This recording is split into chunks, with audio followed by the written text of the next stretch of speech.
Welcome to our look back at some great recent NBR interviews in NBR Interviews.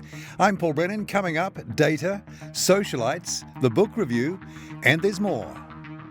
First up, after buying Exceed, Dicker Data has now become New Zealand's second largest IT distributor.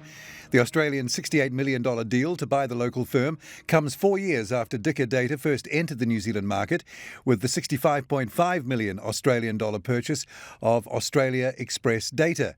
Joining the NBR's Dita DeBoni was Chairman and CEO David Dicker. We bought Express Data in 2013-14 and they had an operation in New Zealand, so we inherited that as part of the deal. So we've been running that. It's been going okay, but it wasn't that large and you want to expand to improve your position. So obviously the way our industry works, you got to do it by acquisition because of the vendor alignments and all the other stuff. So Exceed was always the target there. So you're always trying to do it if you can. So can you just explain for the uninitiated, which is probably most of us, what that market looks like for distributing these products? What is the shape of the market? Well, basically you've got one or two foreign multinationals. Like here it's Ingram. I think Cenex has got a small operation. And then you've normally got a local player. We have the same setup in Australia. Ingram's there, Cenex is there, and we're there.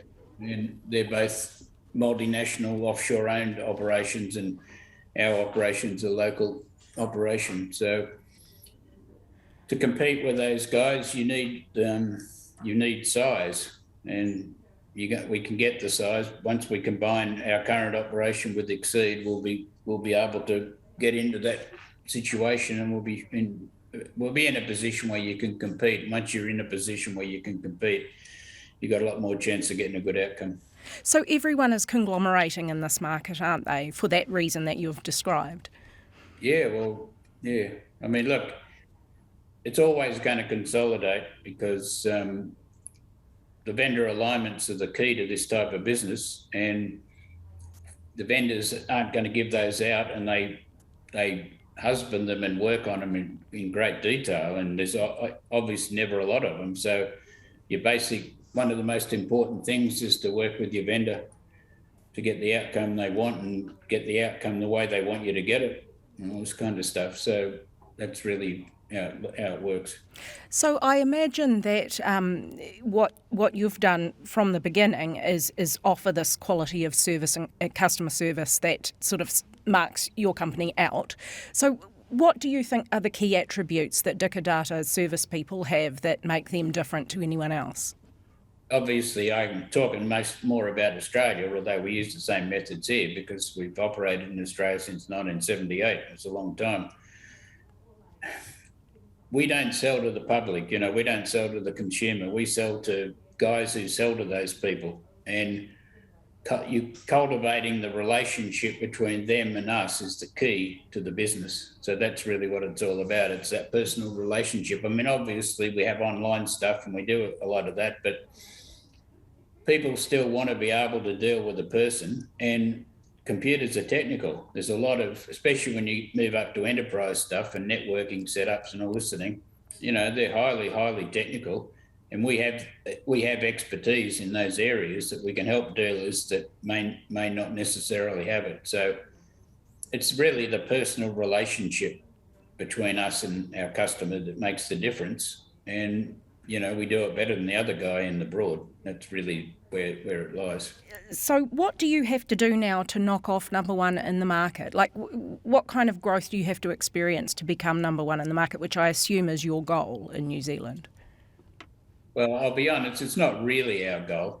Our goal is to service our customers and get the outcome that, like the way our company works is that we project what we want to do in a year ahead on a month-by-month basis. Our time horizon's only 12 months. So towards the end of the year, we'll develop basically the budget for the following year. And like I said, it's done month by month. And our aim is to get those numbers each month. That's how we run the company. So we don't actually there's no actual focus on the competitors at all in any real sense of the word. It's just we know what we want to do and we just make sure we do it. And we've been using this system for more than 20 years in quite a formal way, and it's been really successful. So I wouldn't move away from that. So we have very clear targets and goals. Everyone knows what they are. And if we achieve them, then we'll just let it, in effect, the ranking with the competitors will just fall wherever it falls. Chairman and CEO of Dicker Data, David Dicker with Dita DeBoni. This is NBR Interviews, featuring great interviews popular with NBR subscribers. Wendy Thompson worked in ad agencies before founding Socialites as a social marketing specialist in 2010. Back then, social media was dismissed as a fad, but Thompson intuited its stickiness and stuck at it. Wendy Thompson joined the NBR's Nicola Shepherd. Yes, I think back, 10, 11 years ago, and it was just Facebook. Back then, people weren't allowed to have Facebook on their phones. People were taking 2 phones into work, sort of thing. It was very, very different. And it was all about, from a business point of view, connecting with your customers. So more of I was still kind of really using it in sort of a one-way channel, here's our promotions, here's what we do. And very quickly, it's sort of become more of a two-way conversation. People realise that, this is the one thing that you can do on social media that you can't do on a billboard or on a TV commercial. You can actually have a chat. And that's been really, really exciting. So that's where Socialites has really invested in that sort of community building. So we call ourselves community builders, because we build these amazing communities for commercial success for our clients, which is really important. So over the years, it's actually just got more and more important to brands, because in the old days you could kind of get away with not even having really social media. And even now I still see brands that, they'll launch a big brand campaign and just put their TV commercial on social channels. But that is changing and evolving. It's kind of where your people are. So you can find out insights. You can find out what people are actually wanting. You can make for me, it's all about making your company stronger. So you make your company so much stronger by bringing in this kind of the heart of your people into just through information, which is really kind of cool.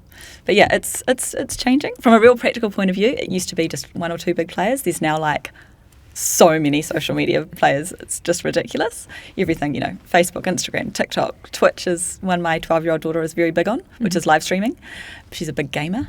And it's where we're getting to now, which is super, super exciting, is this real social commerce. So that's selling directly online through social media channels, which has been happening in China for years, but is now finally coming to the sort of Western social media channels, which is really exciting. So I'm telling all my clients, get amongst it. So you mentioned buying the social club. How did that come about? And a year on, what kind of difference is it making to your business and your strategy?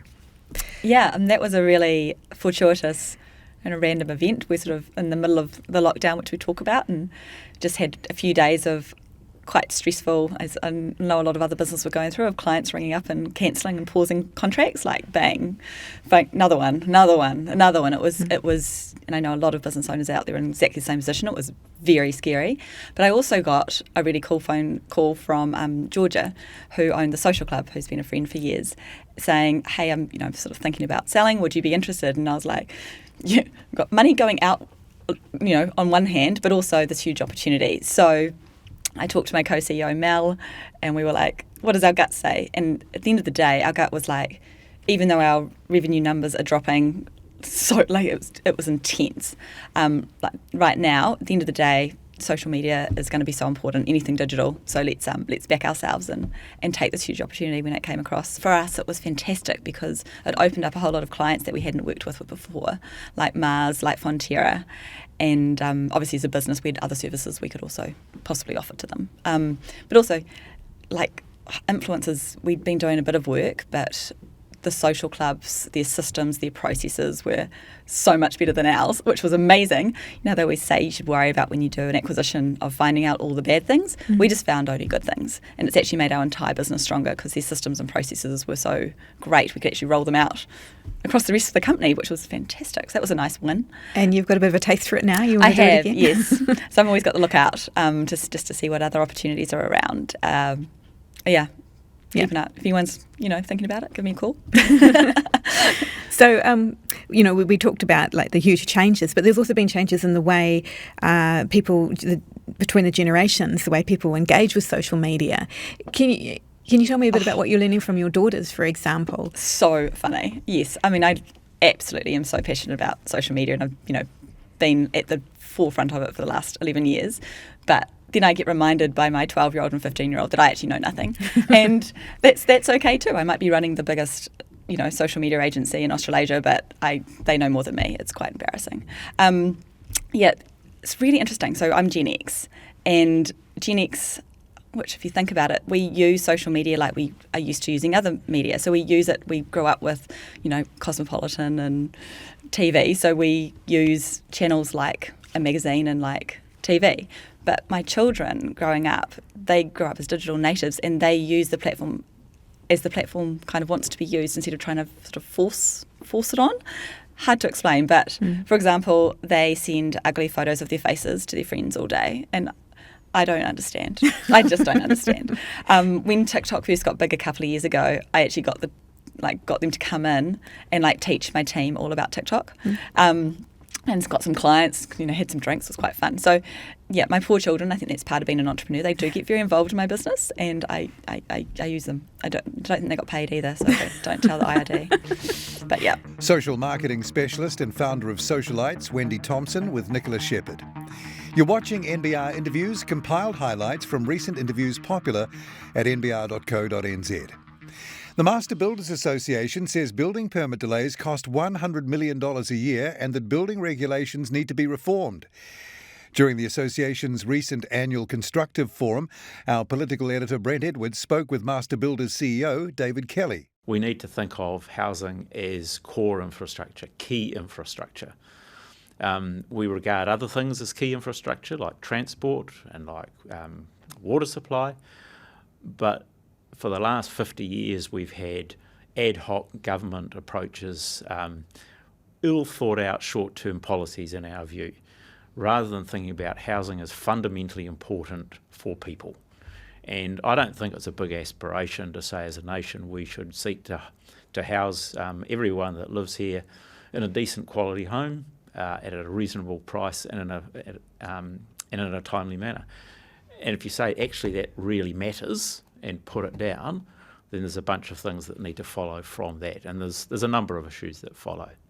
The Human Rights Commission has talked about pushing to make it a human right. Do you think that would help? I'm not sure that helps, actually, and it's not the sort of language I use. I don't talk about rights, I talk more about aspirations. And I think as a nation, we should absolutely be able to house everyone in a reasonable at a reasonable standard. But what that needs is that the government, central government and local government and the construction sector working well together. And I don't think we've done that very well over the last few decades. There's a bit of work going on through the Accord, but I think fundamentally we need to, if we've all got our a vision of what we want for this nation, then I think that's how we get there. So if we do treat housing as critical infrastructure, what difference would that make to then the approach that would be taken to housing? So there's a couple of things going on right now that perhaps are illustrative. For the first time that I'm aware of, the government has put out a national housing and urban development statement. I think it's gone under the radar for a lot of people, so that talks about some of that aspiration, although in our view it doesn't go far enough. The second thing that's going on is the reform of the RMA, as everyone knows. In there, they actually, for the first time that I'm aware of, recognise housing as an important outcome, because the RMA has been focused on environmental outcomes at the exclusion of thinking about the urban environment and housing and buildings and so on and so forth. So I think that's really important. The problem with that is that the details are so scant that no one knows how it's going to work yet. But I think we have to put those pegs in the ground. I think what it would also make a difference is to challenge local government. What is your role? Because these are your communities. Now, I'm not saying what that role should be, but I think local government has backed off in the last probably 30 years from having any involvement in ensuring we have decent housing for their communities. In budget papers released last week, the Treasury was saying to ministers, look, what you're doing on housing so far is good, but none of it will make a big difference unless you deal in the short term with the regulations that are holding back supply. Yep. Do you agree with that? I do, and there's a number of fronts there. I think so. We've, as part of this conference, done a survey of our members and broader in the industry, and there are some issues that have come up that you'd expect, driven by COVID and other things. Disruption to the supply chain is really difficult, and it's slowing a lot of things down. The subsequent price increases, and concern that some of those are opportunistic price increases. And the third one is the regulatory impact, and particularly building consenting for builders. And because of the peak amount of work we've got, but also because of the current system, which really evolved out of leaky homes but hasn't been fundamentally reformed properly to readjust, that's causing a huge slowdown. We've run some numbers based on what builders have told us, and also look at the impact on their consumers. So if you think about housing, we estimate at the current level of housing, for every additional week that houses are slowed down, that costs $100 million both to the construction industry and the homeowners, because they may have to pay additional cost to rent per week for every additional week. What a lot of the survey is suggesting is that the current delays are well over a week.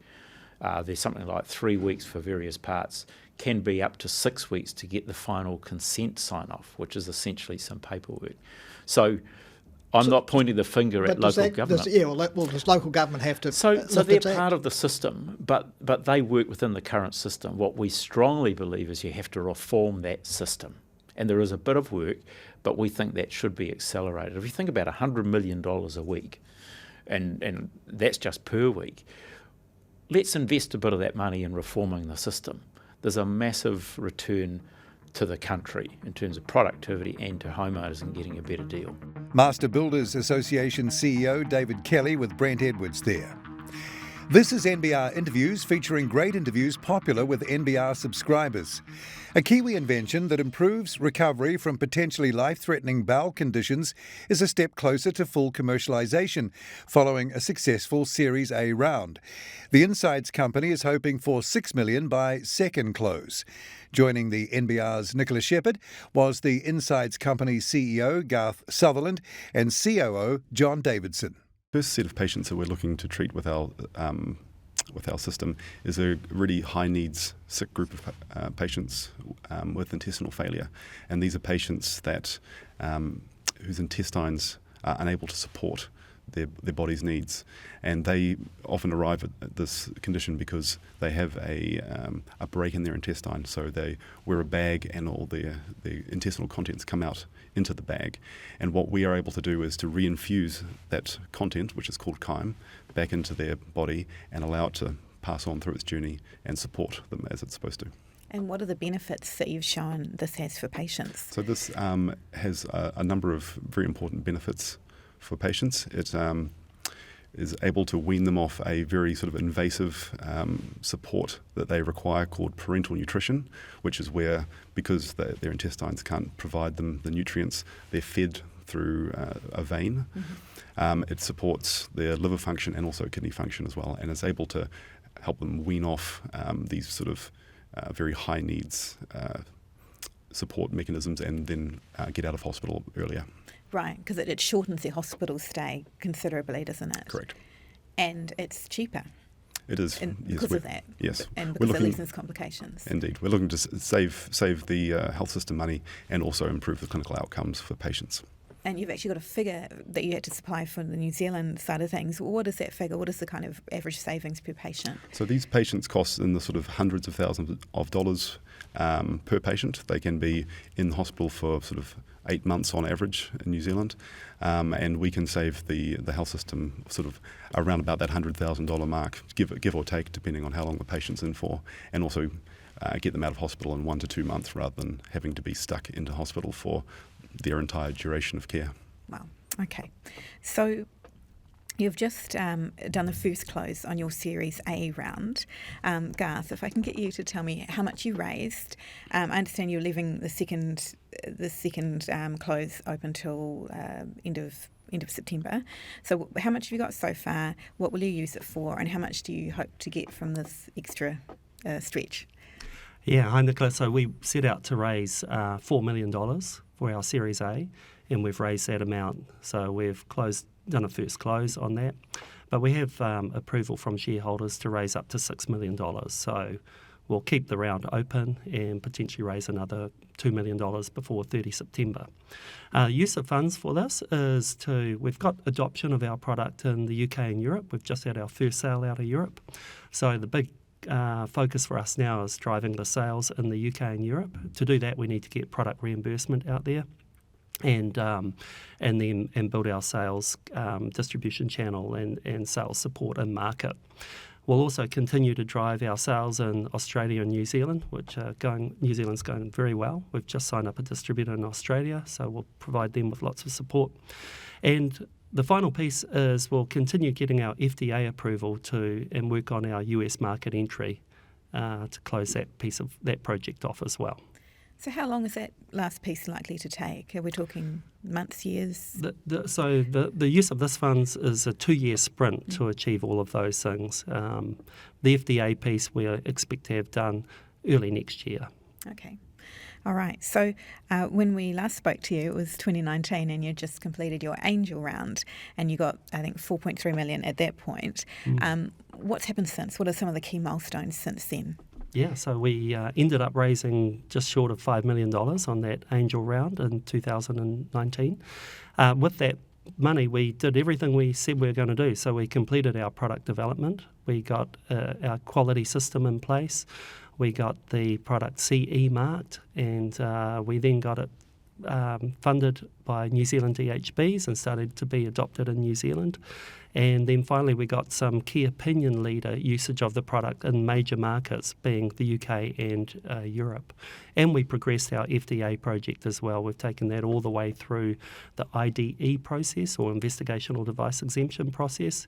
We've got about 10 sites lined up, a number of which are using the product. So we've had fantastic progress despite the COVID backdrop through that period. The Insides Company CEO, Garth Sutherland, and COO, John Davidson, with Nicola Shepherd. This is NBR Interviews, compiled highlights of recent NBR video interviews. Now, the book review by Neville Gibson. The book is Buy Now, Pay Later, The Extraordinary Story of Afterpay by Jonathan Shapiro and James Ayers. Neville joined me in the NBR studio. We'll start with a coincidence. One is that on Monday, Square, which is Jack Dorsey's payments company worth $150 billion, has done an all-share deal to buy Afterpay, valuing it at $40 billion Australian. And the value of both companies went up as a result of this merger because, as you say, this is a growing sector of the market, but its potential is sort of still in the blue sky. And the history of Afterpay is a company that started off with a public listing in 2017 or 2016 actually of just $1, and on the market today, if you want to go into the ASX, you have to pay $126. So it's a phenomenal growth in the share price. And that 44 billion Australian, I mean, that's about a quarter or maybe just a little less of our GDP. So I'm pretty sure it's in that ballpark. So that's an astronomical figure for an Australian company. Well, you're talking about a very small sector in global terms, less than 2 or 3% in the overall payments business. And of course, this is coming as it's to provide short-term, but it's a debt-free type of borrowing. So you can buy small consumer items, and it particularly appeals to young people who live from payday to payday. And the basic business model of Afterpay was to get around the problem of young people not trusting credit cards and their parents not letting them have them and paying 20% interest, or being able to buy something and pay it off in 4 instalments in less than a month, 30-day payment scheme. And it just took off like a rocket, particularly among young women in Sydney and the backers of it, because it took quite a bit of money to build the software system on which Afterpay is built. $13 million had to be put up just to get it off the ground. And the money came from basically Sydney's Jewish community, which is very heavily into the rag trade, clothing and in other merchandising and jewellery, that kind of thing. It's kind of like one of those classic tech stories. I mean, YouTube started in someone's garage. This started from an interaction, I think, in a Sydney neighbourhood. It did in Bellevue Hill. It actually started as a result of putting your rubbish out late at night. A guy who worked at Anthony Eisen, who worked at GPG at the time of the GFC, he was busy, they were deconstructing GPG, and he noticed that across the road a neighbour's light was on all the time, and he thought it was a bit maybe a drug dealer at work, because there were a lot of deliveries early in the morning, lights on late at night. But in fact, so he asked Ron Molnar, the guy who owned the house, what's going on? He says, my son Nick, he's got an online jewellery business, and Ron Molnar was actually ran a jewellery store himself, and he says, no, he's selling on eBay, and he was the biggest trader on eBay and jewellery, including the United States, because he'd made a deal there. And Eisen said, well, talk to Nick. So Nick came, did a bit of work at GPG, then went to another venture capital dealer, and he worked out the model for Afterpay. So Eisen was the older one. He's 20 years older than Molnar, and both of them are the two major shareholders, and they've come out of this with billions of dollars. I'm going to start putting my rubbish out at night, I think. Who's behind the book? Well, the book's written by two journalists from the Australian Financial Review, and like a lot of books about business these days and by journalists, they do not leave out any detail. This is a 380-page book, so it's quite a big effort from their point of view, 5 months. But the really interesting point about it, and the coincidence that the book was launched one day after the Square deal, is that Square is only mentioned in passing once, doesn't even make the index. So they knew nothing about this potential deal to sell it off. They figured that this model would just continue to grow, because Afterpay basically has become an American business as well. But now with Square behind it, you've got a real big juggernaut in that payments area, and so they'll be spreading, taking on the banks in an even bigger way than they have been in the past. Is there any talk about how the banks are reacting? We've had reporting here with some of the bank brands getting in with other people to get into this market, but surely it's a huge competitive threat. Well, it is a threat to the credit card business and to Visa, these kind of people, as well as traditional EFTPOS cards, that kind of thing. But the banks have sort of reached down into this area and have done tie-ups with a number of other companies. This is a sector that's got a lot of companies in it, and some of them are quite small, so I imagine that what will happen is that Square will probably gain a major footholding in virtually every consumer-oriented society on the world, not just North America. They'll take over the globe, basically. Yeah, they've got the global vision. Yeah, that's dead right, and that's why people are valuing them at $150 billion company. Takes your breath away. The full review of Jonathan Shapiro and James Eyre's Buy Now, Pay Later, The Extraordinary Story of Afterpay, is at nbr.co.nz right now. And join me again soon as we showcase more of the best NBR video interviews in NBR Interviews. I'm Paul Brennan. Thanks again for watching.